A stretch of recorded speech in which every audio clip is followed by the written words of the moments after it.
For now, let's pick another story where one taxi driver is in critical condition at the Family Health Hospital in Teshie following a rainstorm that caused the roof of a two-story building to be ripped off, hitting the taxi. It took the timely intervention of some personnel from the Ghana National Fire Service to rescue two who were trapped under the falling roof. There's more in the following report. According to eyewitnesses, the roof of the uncompleted two-story building blew off and fell on two cars during the heavy rainstorm. One of the victims came out safely whilst the other, a taxi driver, who was seriously affected and in critical condition, was rushed to the Family Health Hospital in Teshie. Municipal Chief Executive for Lejokuku Municipal Assembly, Mordecai Kwashi, was at the scene and narrates what transpired. The roof and trusses of the building I'm pointing to, the roof flew off and trapped a car under it, a car with two people inside. So emergency services were called in to come and help, and they managed to dismantle it, and we managed to get the car from under. The people in the cars, one was injured, is getting treatment.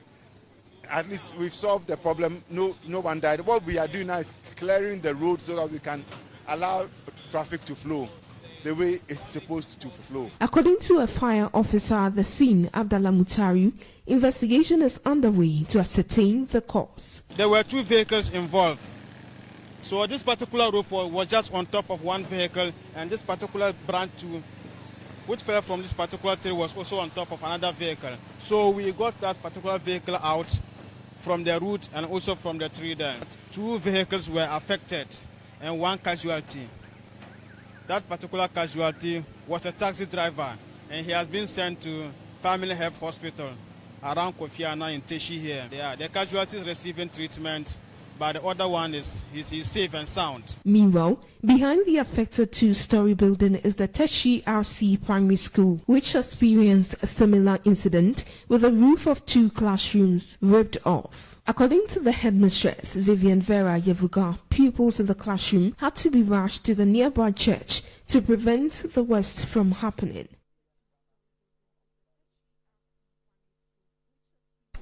All right, now let's speak with Nana Yao Akoda, who is the Executive Secretary of the Bureau of Public Safety, and he joins us via phone for this conversation. Nana, thank you so much.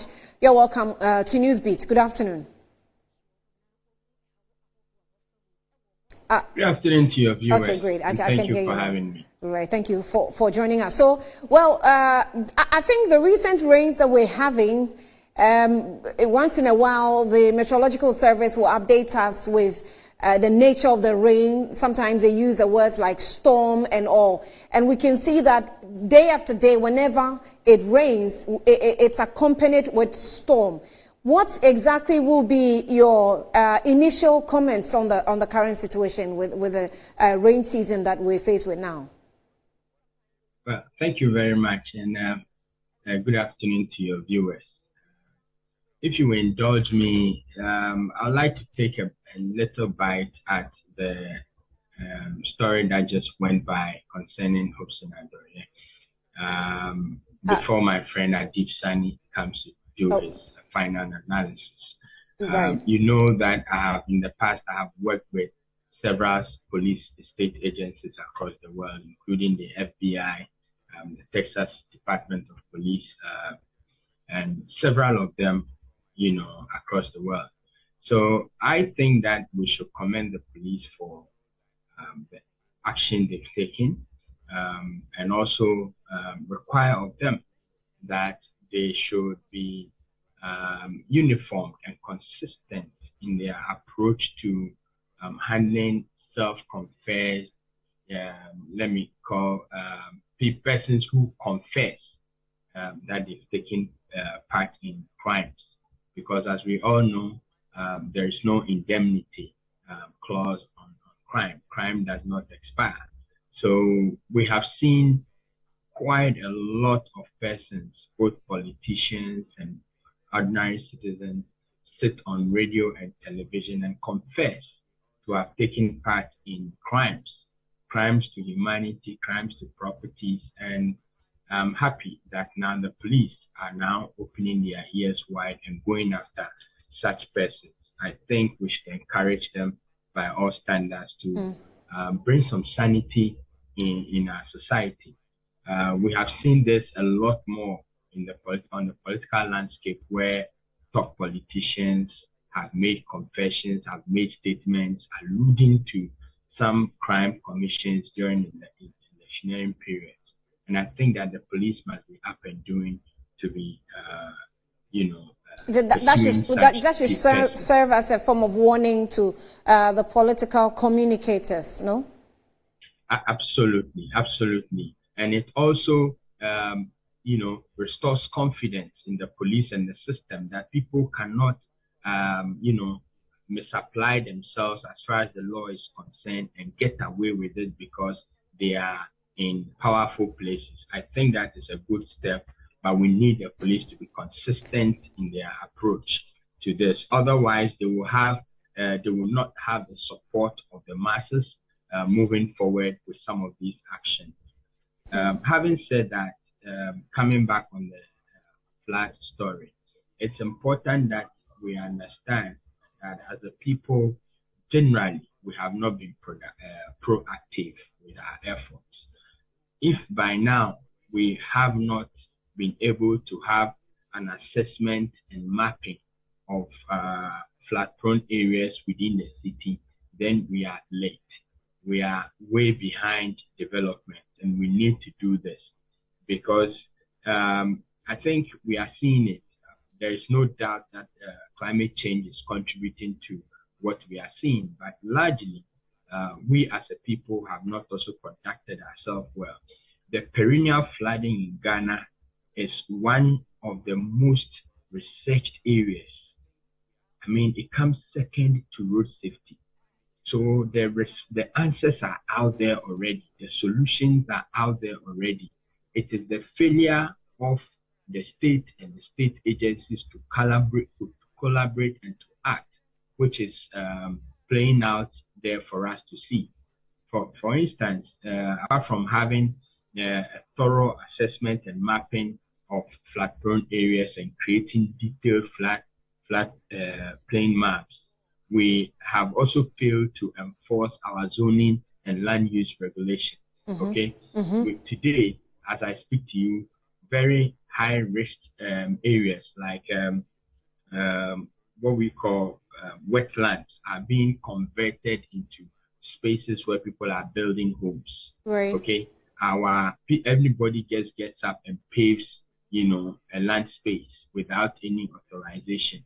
We need to get the state actors to collaborate and to, take proactive steps or restrictive measures even during rains. I don't see why a place like the stretch from the La Paz area towards Kaswa, just a few weeks ago, the whole stretch was flooded and we all saw it. I don't see why in the midst of a forewarning, when weather warning has come and we all knew and were expecting these torrential rains, we still allowed the use of these roads. There should come a time when the police, National Road Safety Authority, and NADMO will begin to act in order to save lives and save properties from getting destroyed. By some of these places, when we have a flood storm, we issue an open window between this time and that time. You cannot go, or there comes a time when we forcibly have to close certain roads to avoid people taking the risk to go in there. We need to act in concept in order to bring sanity into the system. Otherwise, from every now and then, we'll be seeing what we saw yesterday. We have seen that June 15, 2015, and it doesn't appear that we are making any learning notes from all of these things. I mean, in the call for the safety and maybe proactiveness, do you think that should we even take all the safety measures in check? If you put them in check, there can't still be accidents like these roofs coming off when it's raining, like trees breaking or uprooting when there's a storm.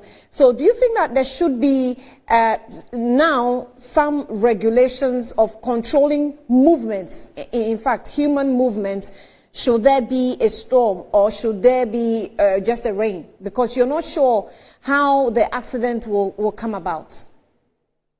Absolutely the point I was making, that the state agencies need to collaborate and put in place restrictive protocols. Okay. When some of these things becomes foreknowledge, okay? Right. Basically, that's restricting movements, possibly blocking roadways for places that we have earmarked as flood-prone areas. And also, it's also education, because right. you cannot, place a general restrictive ban on a movement yes. of people and vehicles, but you can educate people. It's actually even not possible to block everybody from moving, on such short notices, but you can educate the people. We have access to Class O text messages. We have the MTNs, we have the Vodafones, and the rest all over Telecel and all over the place. Nothing stops state agencies from sending Class O messages to everybody's cell phone, blasting every cell phone that, hey, we have a storm on hand. The storm is expected to start between this period and that period. So we advise strongly against movements, during such periods. Right. We have not seen that in the past. And so I believe that moving forward, we must leverage on some of these technology available to us to protect lives and properties. I think that we can do it. What is lacking is leadership. What is lacking is that all the state institutions, the emergency institutions, are working in silos. There is no reason why the National Road Safety Authority shouldn't be concerned when a vast stretch of road like that is impacted by floods. There's no reason why NADMO should think that it is the only state agency that is responsible to deal with emergencies.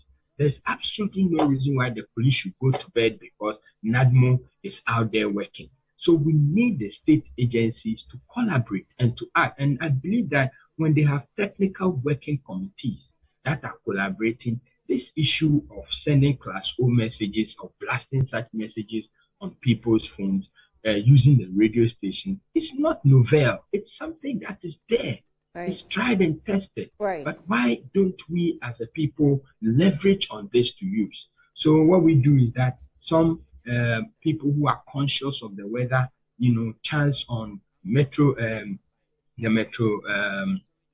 meteorological services notice, and then they take it and start sharing it on WhatsApp.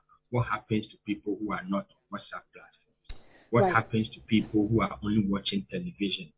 Out here in the States, it gets to that time where all TV channels, all images, and then it's just that warning on your TV, and you must take an action. Action is required in order to go back to watch your images on TV. Right. What happens to all of this? We have the technology available in Ghana, but we are simply not using it because nobody cares. Because the disaster will happen, I'll still get to keep my job. In the worst case scenario, I would rather be rewarded with contracts and funding and having to move with supplies and so on and so forth. And so nobody seems to care. I think that we must turn around that culture. Public education is key. Advanced warning is key. Key state agencies working together to, issue restrictive notices is key. And leveraging on technology is also key. All of these things we are not doing. And so year on year, we keep dancing around the same problem. And now some of us are beginning to sound like a broken record. Nana Yaw Akwada, we're grateful for